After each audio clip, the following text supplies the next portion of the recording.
Jo, lidi, to jsem zase já.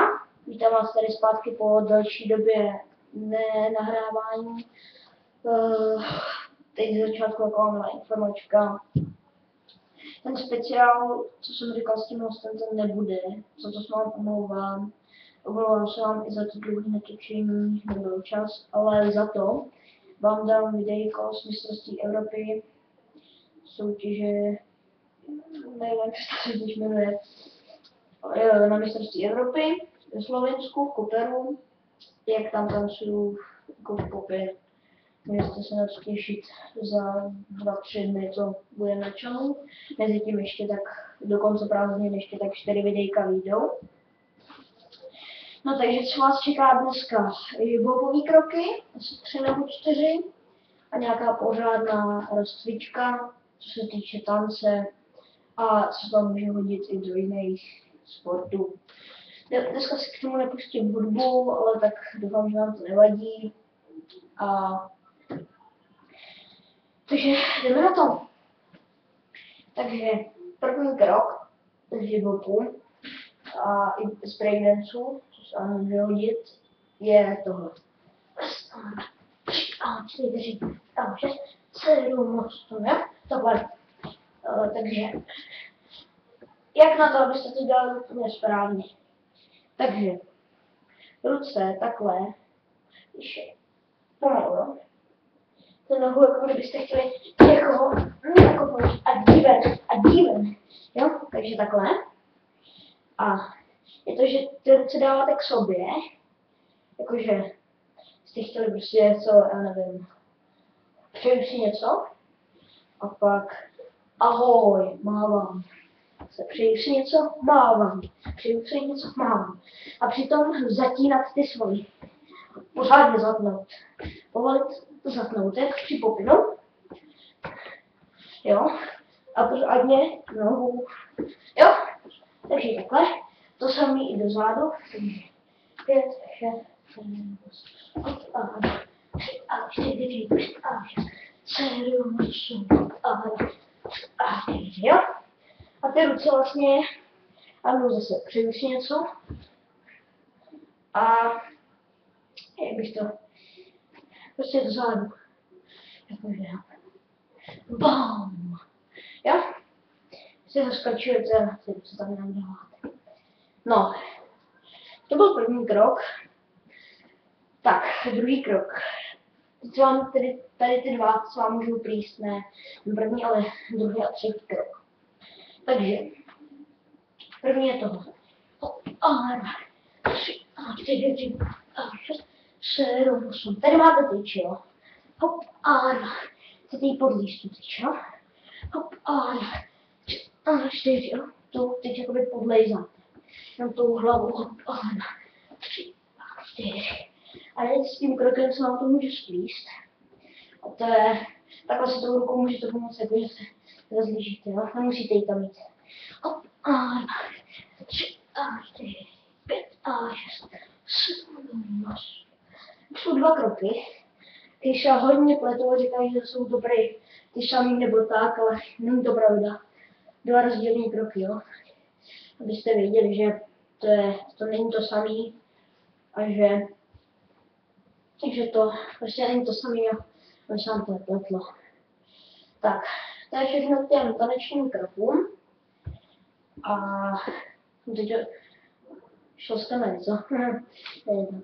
A teď si ukážeme teda tu rozcvičku. Dneska si ukážeme hlavu, ruce a příštím díle teda jakože záda, břicho a nohy. Tak jo? Takže hlava, jednoduchý. Rukou tlačíte na hlavu jinam, ale hlavu tlačíte nahoru. Dolů rukou, hlavou nahoru. Musí vás to bolet. Když vás to nebolí, tak je to špatně. Tak, jsem jít s druhou. Mělo by vás bolet jakože tady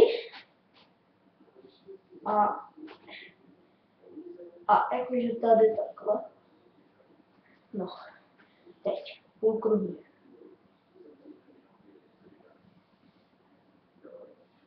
Přijďte tu hlavu dále takový, takhle úplně na bok, aby vás to bolelo.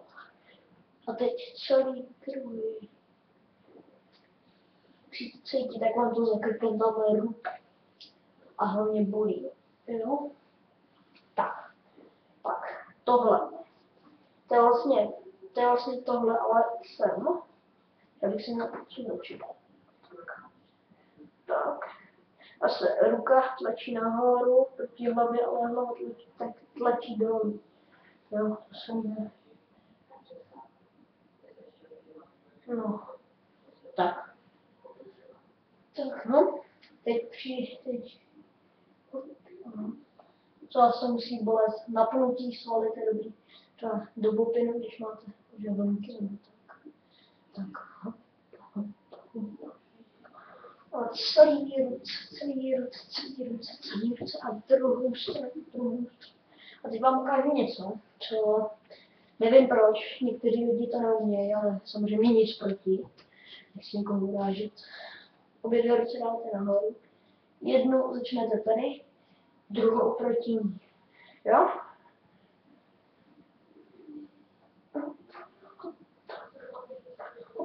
Tak, vytišněte tak. No. Teď si ukážeme. Třeba, jo. Tlačíte loket proti dlani, dlaň proti loktu. Jo? Samý v případě druhé strany. Tak.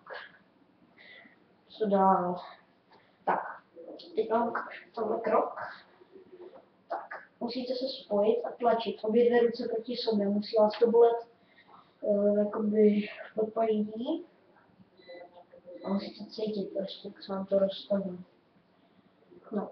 Když tak, abyste to měli těžší a vás to bylo i v loktech, tak se takhle ohnete jednoduše.